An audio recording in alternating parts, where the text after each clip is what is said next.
Hello, I'm Sarah, the self-love catalyst, sparking your inner flame and facilitating your journey to self-love and acceptance. I help high sensory empathic men and women remove past conditioning and the fears and doubts that have been put on them. I help them rewrite their beliefs and improve their self-worth so that they can love and accept themselves. I accompany them on a journey to heal their past, reconnect to their inner child, and love themselves enough to create a brighter and better future. So welcome to my video about 3 ways to break the cycle of self-rejection. I want to begin with a short quote which speaks volumes to me.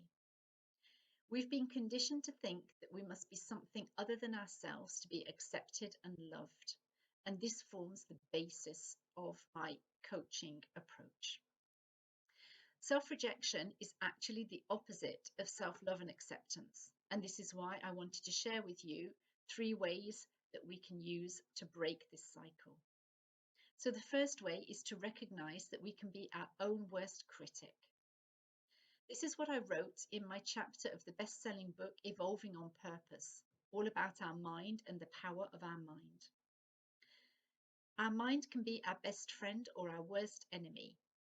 It can tell us that we're the greatest person on earth or that we'll never be enough.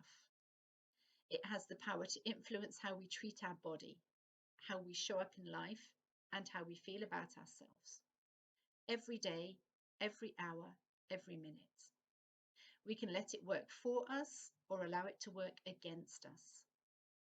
So I wanted to include that to show you how we can often be our worst critic.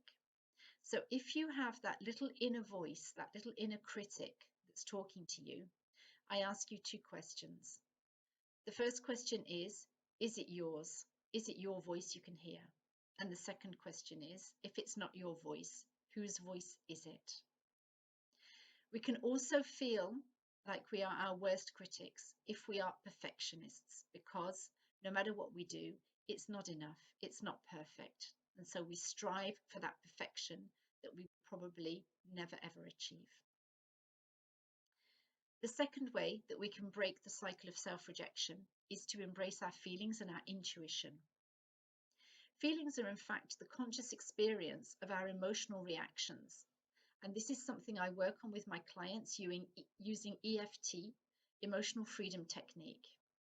Our body remembers everything, and I really do believe it holds some of the keys to set us free.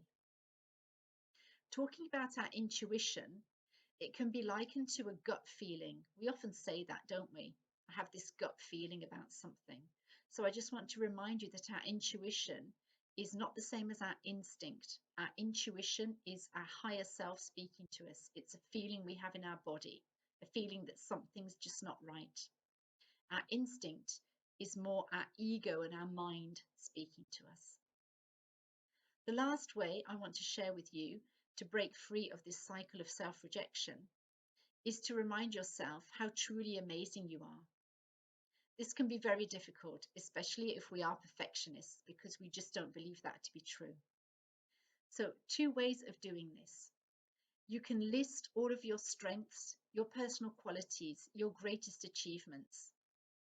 The second way is to note down all of your gratitudes in a notebook, everything that you're grateful for, especially when it relates to you, so that when you have days that things aren't going very well, you can always go back to that notebook and read through everything that you are grateful for. Just coming back to the list of personal strengths, qualities, and achievements, if you find this difficult, how about reaching out to 5 or maybe even 10 people who you know very well, who you're close to, and who know you very well, and asking them what they think about that for you. I'm sure you'll be very surprised at the results, and that will help you remember how truly amazing you are. So that's what I wanted to share with you today. I hope this has helped you, and I look forward to sharing much more with you in the future.